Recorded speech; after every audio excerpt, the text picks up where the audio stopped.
Fantastic. It's Phumlani Majosi, the author of Lessons from Past Heroes. It's budget week in South Africa. The finance minister, Enoch Godongwana, presented his budget yesterday. A lot of noise around taxes.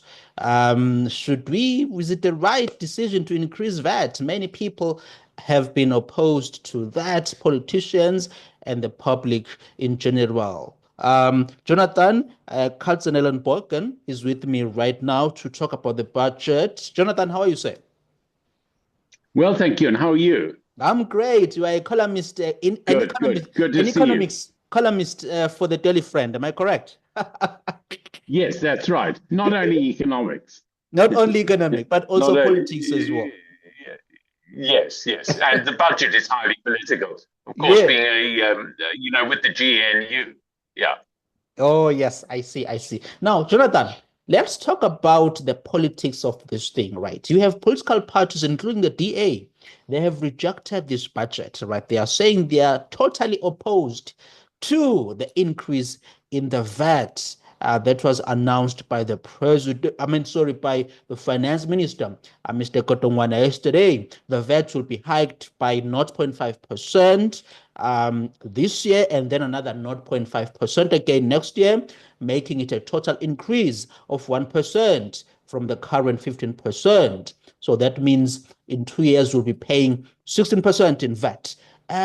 Give me the politics of this. Are the political parties right to oppose the VAT increase?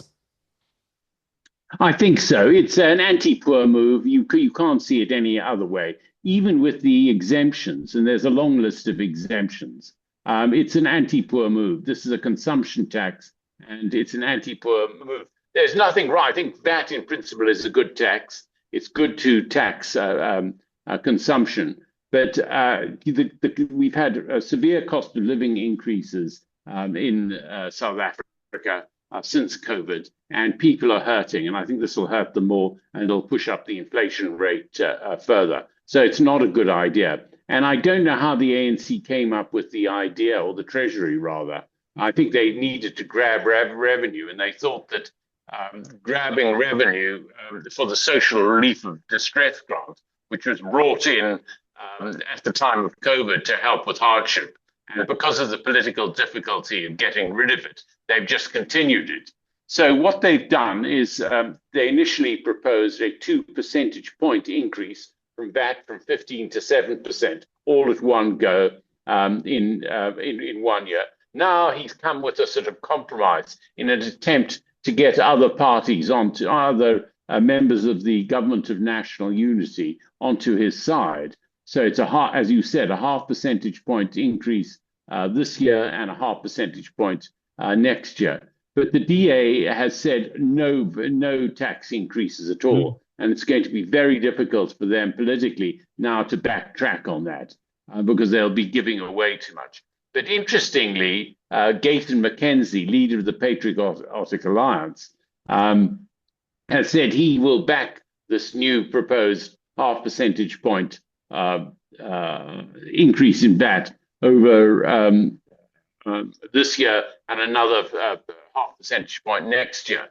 But that still doesn't get the ANC over the 50% mark.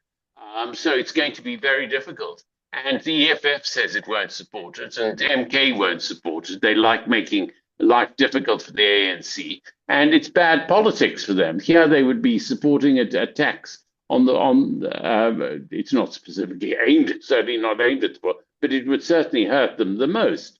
So they're just not going to support it. And it's going to be interesting to see how the ANC is going to get over that 50% mark. So it needs probably about 9 or 10% to get over that. And I just don't know where they're going to get the votes for, because I think any party that does support them on this will be punished come next year at the local government elections.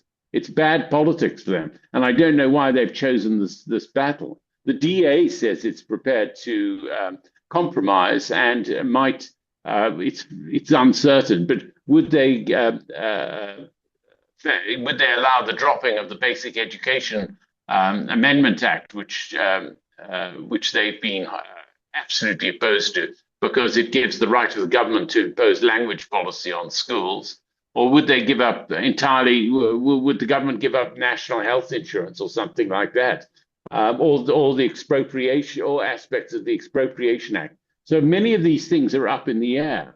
But it's also interesting, yeah, the DA would be trading fiscal policy for an element of call it the ANC's National Democratic Revolution, expropriation without the planks, expropriation without compensation, imposing language policy for nation building, says the ANC. So it's going to be an interesting few weeks to see if the ANC can get over that 50% mark to get its budget passed. And without a budget, it's going to, at some point, it's going to run out of money. And as it goes into the fiscal year, I believe you can spend the government can spend a certain amount without a budget passed, 40% of last year's amounts, so they have a bit of a lifeline, but it's not indefinite, and it won't take them till the end of the year. So if they can't get a budget, is there going to then be a vote of confidence in the ANC, in President Ramaphosa? So it throws a whole lot of things up into the air, which are very interesting and which we haven't seen before in South Africa.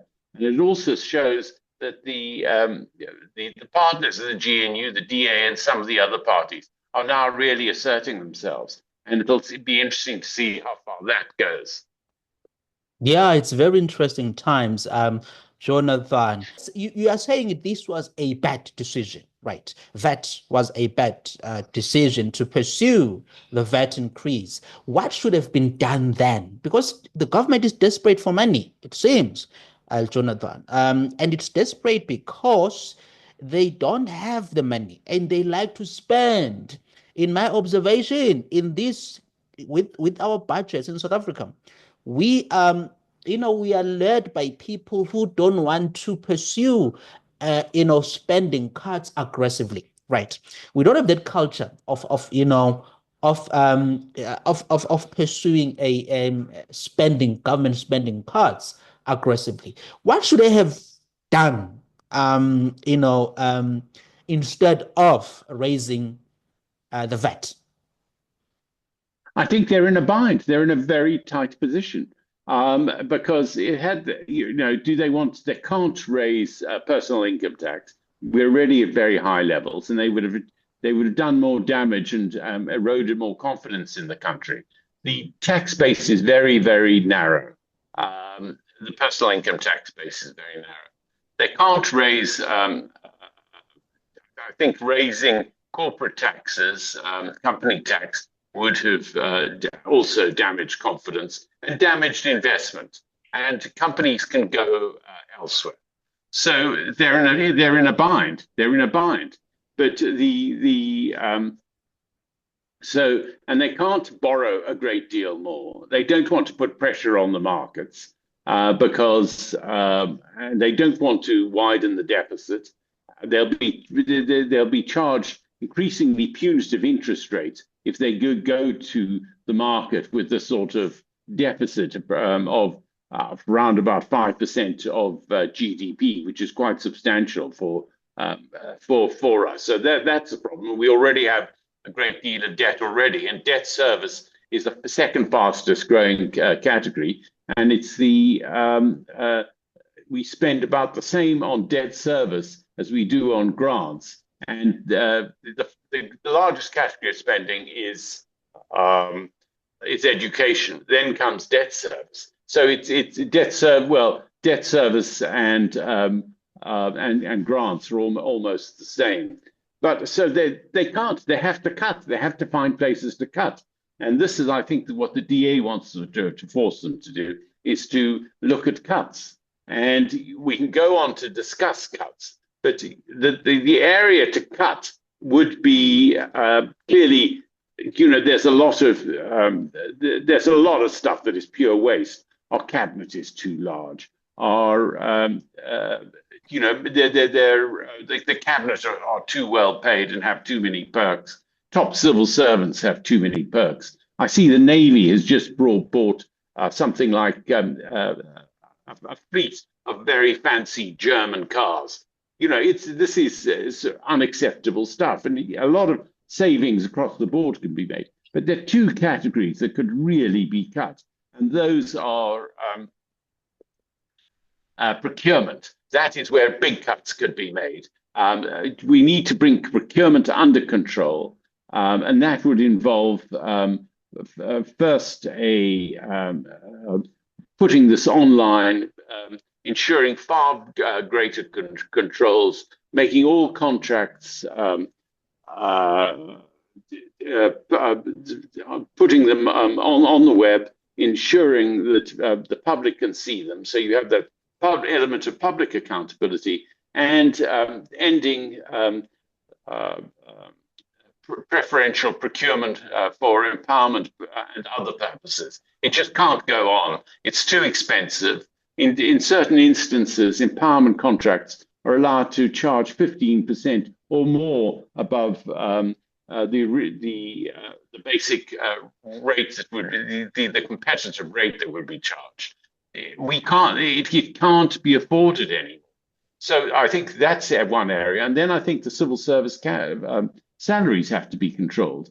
This year, under an agreement reached last year, the civil service will get a 5.5% increase, and that is unacceptable. One of the problems with the civil service is that they are Zuma gave them large increases, and these have been matched often above inflation in subsequent years. Over the next few, it'll be more around the inflation rate. But these are the two categories that really eat up expenditure. So if there's a cap on civil service wages, we can employ more in the right, less in certain positions, but more as teachers and nurses. And that's what we really need. Yeah. Well, look, for me, Jonathan, I want them to go even more aggressively, right? Even they must be more aggressive. Cut down. Of course, we've mentioned the bloated government, this huge government that Ramaphosa set up last year with this coalition government. Cut that down, but also cut down government departments, right, or government ministries. Some ministries should just be cut. Javier Milei has been doing that in Argentina since he took over in November 2023. He went aggressively to cut down the size of government because that's where the problem is. And it seems that our leaders don't understand that. There must be, there should be government ministries that are just shut down, and consolidate, make the cabinet small, make the government as small as possible.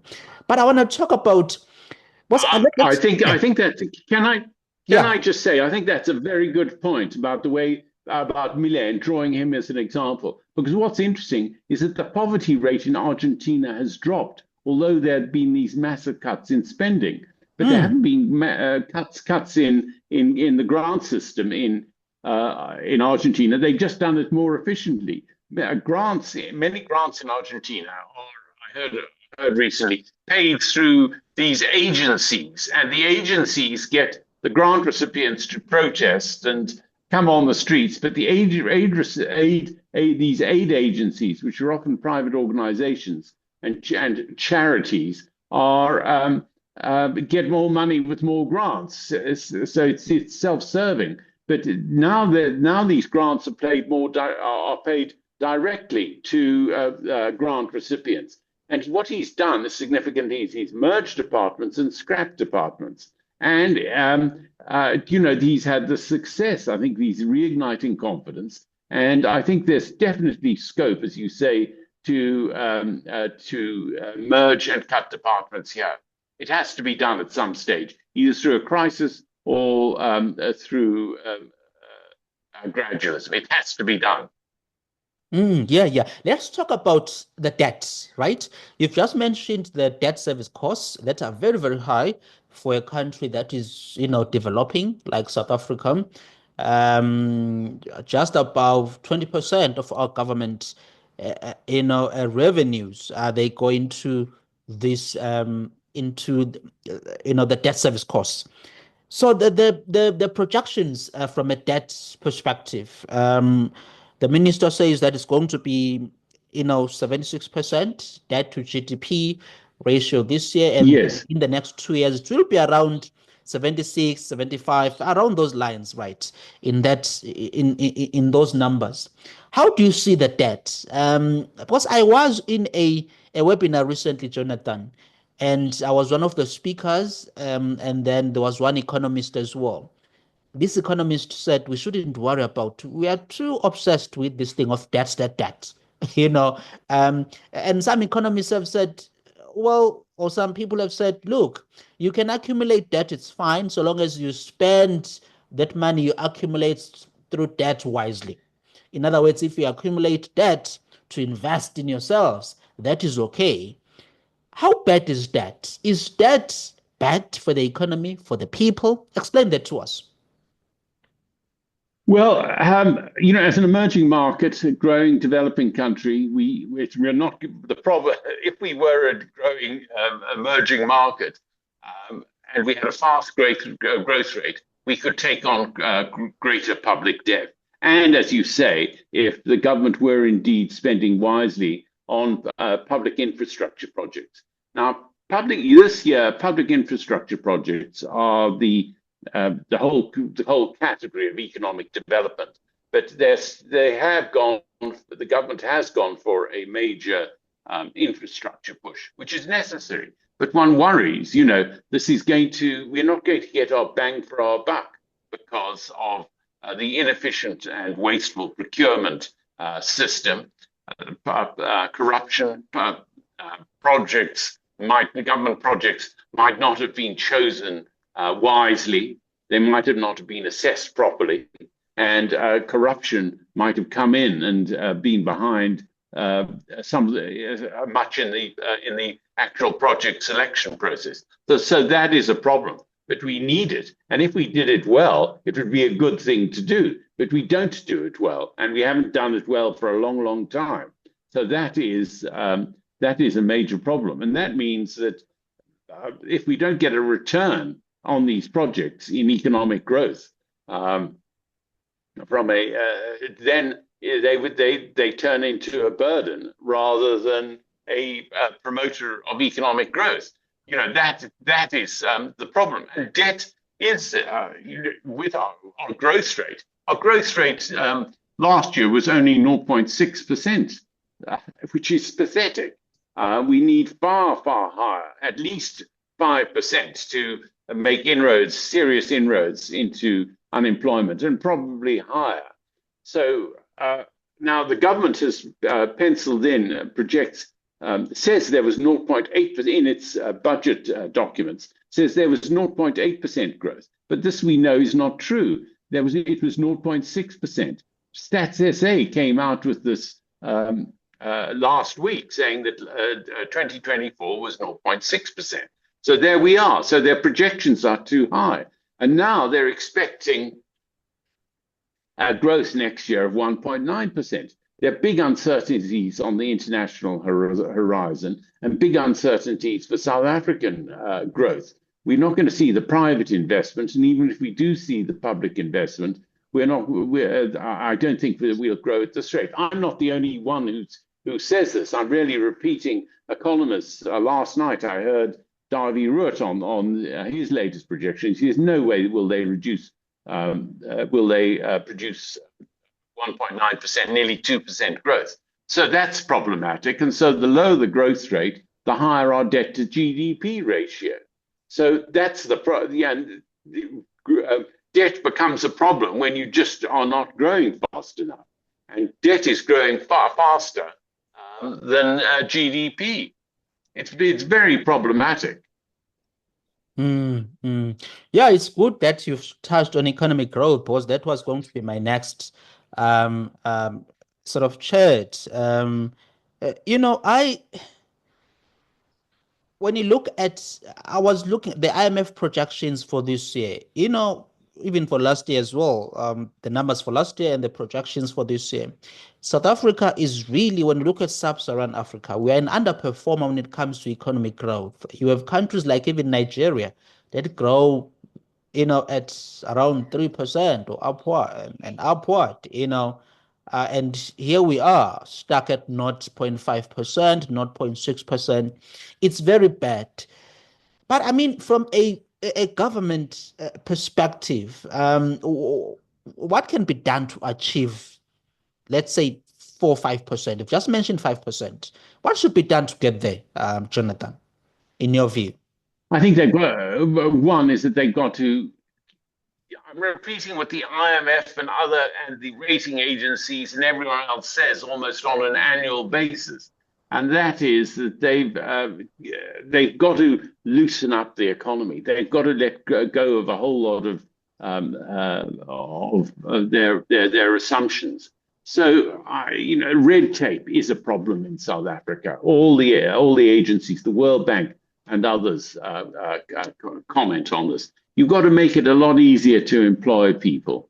You've got to create an environment where South Africa has an investment story. You've got to go for a growth story. If you can produce a growth story, then you can sell that to markets. And one of the first things to address in coming up with that growth story is privatization. The problem is that the public enterprises are massive investors in the economy. They perform crucial roles, yet they do it very badly. So the economy does not get a return on the investment that these public enterprises put in. Look, we're being hit by load shedding again. Water systems are collapsing across the country. Municipalities are undermining the growth story with their pitiful management. Most of the public enterprises are in some form of distress, and if you sold those off, you would be selling them off to groups that have an incentive to turn them around. Or if you were to scrap these public enterprises because you couldn't sell and just sell off the assets, then and close them down, then other companies in the economy would take over these, and they'd have an incentive. So I think they're a major drag on the South African economy. The fact is that our productivity, it's called total factor productivity, and it's widely used as an indicator of how well you manage the economy, and it's an indication of the combined productivity of capital and labor, and it's been slowing down for many years now due to one factor: the poorly managed state-owned enterprises. So get rid of those, privatize, and I think you will see a much improved growth story. Because I think the potential of this country is enormous if that were to happen. Education, there were improvements in education and the privatization and removal of much of the red tape. Yeah. Now let's close off with 2 points, Jonathan, because I understand we have to run to somewhere. Wedemandashe, he was speaking to a journalist yesterday, he said, well, there are people who say the budget is not pro-growth. And he thinks those people are wrong because this budget is, in his view, pro-growth because there is more spending in education, more spending in health, spending in infrastructure. He says, Mr. Mantashe, that the budget is pro-growth because there is more government spending. So he's doesn't agree with the people who say the budget is not pro-growth. Is Gwede right in your view, or is he wrong? Was this a pro-growth or an anti-growth budget? Well, at the basic level, their argument that it's pro-growth is because they're spending a lot more on infrastructure, and this they argue will lead to more growth. In this over the next 3 years, infrastructure is the fastest growing element, but one worries about how the government will manage it. They don't manage much at all well, and one sees around Johannesburg, which there are these rear via stations on Louis Botha and in Braamfontein, and they don't work. Okay, so Johannesburg, the city invested millions in these, and they don't operate. So the contractors did well initially, but the city didn't because they're not working. And one just worries about the management of any a faster growing infrastructure program. So that's my concern about that. And if you don't get the other things in place, like scrapping or privatizing public enterprise, which is performing so badly, you're not going to generate growth. We know what we have to do to generate growth, and they're not doing these things. And you do need, I think, to cut personal and corporate income tax to generate more growth, to get an investment story out to the world. And they're not doing that. They can't. One of the problems why they can't do that is they can't cut, because I think they're running into a political war. The unions, the tenderpreneurs, and the civil servants would absolutely thwart any cuts, and the ANC would lose support. And the party is well aware of that. So we're at an impasse, really, in generating some sort of good growth story. And you are saying this 1.9% economic growth projected for this year by Minister Godongwana, and the 1.7% economic growth for next year. You are saying it's not going to happen. They're not going to get to those numbers. It's not me alone. And the international environment is deteriorating, and as a small player, I think there are international headwinds that will be against us. And even with that increase in infrastructure spending, I think it'll be problematic to generate that sort of growth. Plus, I think that domestic consumption spending has taken a hard hit from the cost of living increase. Jonathan, it's wonderful to talk to you, sir. Thank you so much for a great conversation. Jonathan Katzenellenbogen, he is a columnist for the Daily Friend. He does publish his content, very, very interesting writer, very interesting stuff that you write, Jonathan, on South Africa's politics and economics. We're just talking about the budget this week. It's been very interesting to see many voices out there against the VAT increase. So the DA is saying they are not supporting that. The biggest non-ANC coalition partner in the coalition government. The Patriotic Alliance, Jonathan, you said they are going to support the budget, and we wonder, what do they get? What do they get in return to support the budget? It's Phumlani Majozi. Remember, I'm on X at Phumlani Majozi. I'm on LinkedIn. Phumlani Majozi. I'm on Facebook, my Facebook page. Phumlani Majozi. I'm on TikTok. It's Phumlani Majozi. I am on Instagram. It's Phumlani Majozi. I do have my website as well, phumlanimajozi.com. Remember to get yourself a copy of my book, Lessons from Past Heroes. This is the Phumlani Majozi Show. We'll chat soon. Jonathan, thank you so much, sir.